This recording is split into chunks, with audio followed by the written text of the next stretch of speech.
Jadi, apapun yang kita lakukan tentu itu semua berproses dalam sebuah manajemen.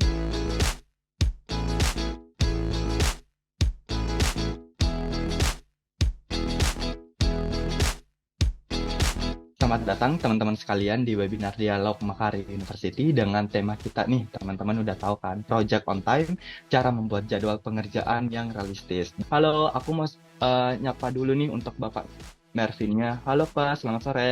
Ya, terima kasih teman-teman. Saat ini saya sedang posisi di Jayapura. Kebetulan saya di Wah, posisi Tanah Hitam, Abipura. wah, terima kasih banyak Oke, nih Pak jadi untuk kesempatannya ya, untuk bisa hadir bareng oke lanjut teman-teman Pak. kita. Pertanyaannya itu apa sih sebenarnya yang penting dimiliki atau dilakukan oleh seseorang jika ingin sukses dalam bidang project management? Ya, tentu yang pertama kan kita pelajari dulu yang fundamennya, yang mendasarnya adalah tentang ilmu manajemen project. Kemudian kan hidup ini kan terkait dengan proses manajemen. Jadi apapun yang kita lakukan tentu itu semua berproses dalam sebuah manajemen.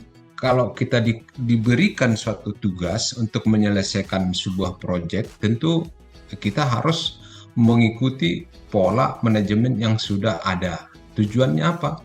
Nanti di akhirnya itu ada namanya profit. Nah, itu. Jadi titiknya kan menuju sebuah profit. Kalau kita mau profit, tentu harus jalankan secara manajemen yang benar. Dari fundamentalnya dulu nih, kira-kira menurut Bapak Mervin secara pribadi nih, kira-kira project management ini apakah hanya berhubungan dengan kegiatan yang di lapangan atau sesuai dengan ada apa ya, ada bidang lain nih yang berhubungan dengan project management. Seperti gimana tuh, Pak? Mungkin teman-teman sudah memahami tentang definisi project management. Seperti yang saya sampaikan tadi atas pertanyaan Pak Jul. Oke, kemudian di proses ini kan tentu ada namanya aspek penting di dalam project management itu sendiri. Nah, itu termasuk bagaimana manajemen integrasi, kemudian bagaimana manajemen waktu, kemudian bagaimana ruang lingkupnya, kemudian bagaimana manajemen biaya, termasuk bagaimana manajemen kualitas. Oke, kemudian proses tertentu kita juga harus memperhatikan bagaimana sumber dayanya, bagaimana komunikasi di lingkupnya. Nah, itu. Nah, nanti di proses ini juga kita harus memikirkan namanya manajemen risiko. Nah, setelah itu procurement-nya seperti apa, pengadaannya seperti apa, kemudian pihak-pihak yang terkaitnya, stakeholder-nya. Tuh. Jadi itulah aspek penting di dalam project management yang saling terkait. Tadi sudah kita sampaikan bahwa di project management ini kan ada dua nih, satu di perencana, kemudian satu di lapangan eksekusinya. Ya, ya Oke, benar benar benar. ya itu keterkaitan ini semua antara perencana dan eksekusi ini dijalin ini dalam sebuah namanya ada dasarnya yaitu jasa konstruksi. Jadi jasa konstruksi itu ada hal-hal secara legal yang menjadi acuan kita. Di sini kan lahir namanya kontraktor. Kontraktor itu adalah sebagai eksekusinya. Oke, di sini ada tugas kontraktor yang paling penting adalah uh, yaitu menyusun kembali metode pelaksanaan konstruksi dan jadwal. Nah, jadwal pelaksanaan pekerjaan. Oke, penjadwalan proyek itu kan sangat perlu dan memiliki kegunaannya masing-masing itu. Jadi di penjadwalan itu kan akan terlihat adanya hubungan setiap aktivitas. Kemudian menunjukkan hubungan utama di antara kegiatan. Kemudian di situ nanti terlihat penentuan waktu yang diperlukan dan perkiraan biaya setiap kegiatan. Kemudian di sana nanti akan membantu kita meningkatkan kegunaan sumber daya manusia, uang, material dengan identifikasi hambatan kritis pada proyek itu. Sehingga jadwal yang realistis adalah jadwal yang memiliki tujuan, tugas, dan kerangka waktu yang realistis.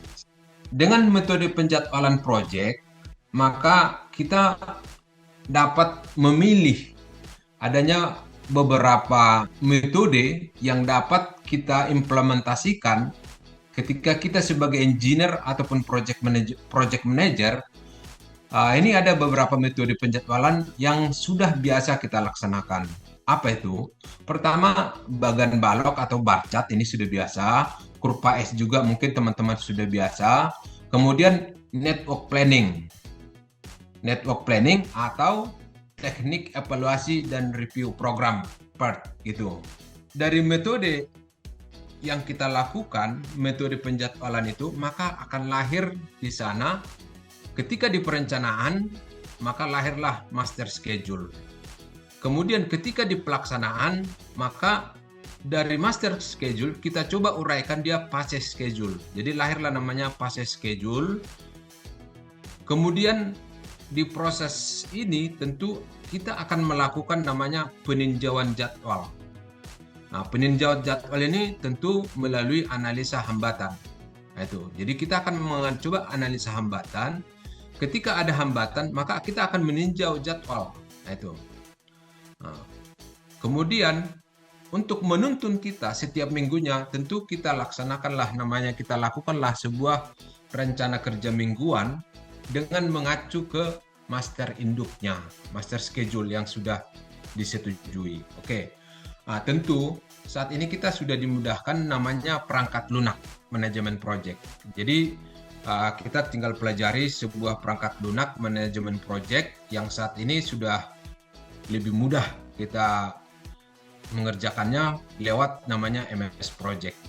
Jadi MS Project ini dirancang untuk membantu manajer project dalam mengembangkan jadwal, menetapkan sumber daya untuk tugas-tugas, kemudian nanti di sana kita bisa melacak kemajuan, mengelola anggaran, dan menganalisis beban kerja, dan di sana nanti akan terlihat namanya lintasan kritis. Itu.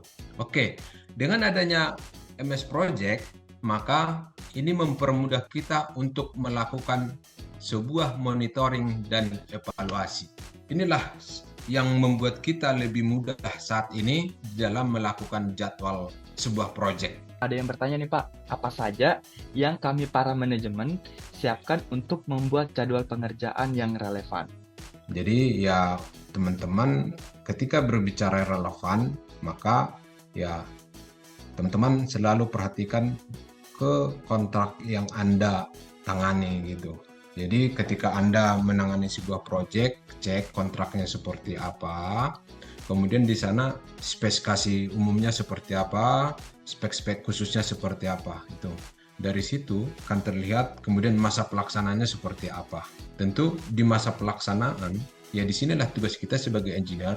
Kalau misalnya pelaksanaan di kontrak itu katakan 6 bulan, tentu kita sebagai kontraktor ya mungkin harus melakukan upaya agar sebelum 4 bulan sebelum 6 bulan proyek ini sudah selesai. Nah, ketika dikontrakkan 6 bulan, maka sebagai kontraktor kita akan melakukan pekerjaan ini sebelum 6 bulan sudah serah terima dan bisa di closing. Nah, itu di closing artinya diserah terimakan, diterima oleh owner gitu. Nah, itu yang sebelum 6 bulan, disinilah tugas kita menguraikan item-item pekerjaan itu seperti apa. Kemudian nanti teman-teman bisa melihat di schedule ini kira-kira apa nih yang paling riskan. Item pekerjaan apa yang masuk dalam lintasan kritis. Nah itu misalnya. Nah, itu. Jadi dengan mempelajari ini semua, maka di lingkup engineer pasti ada solusi yang terbaik. Itu kira-kira dari sisi pelaksanaan.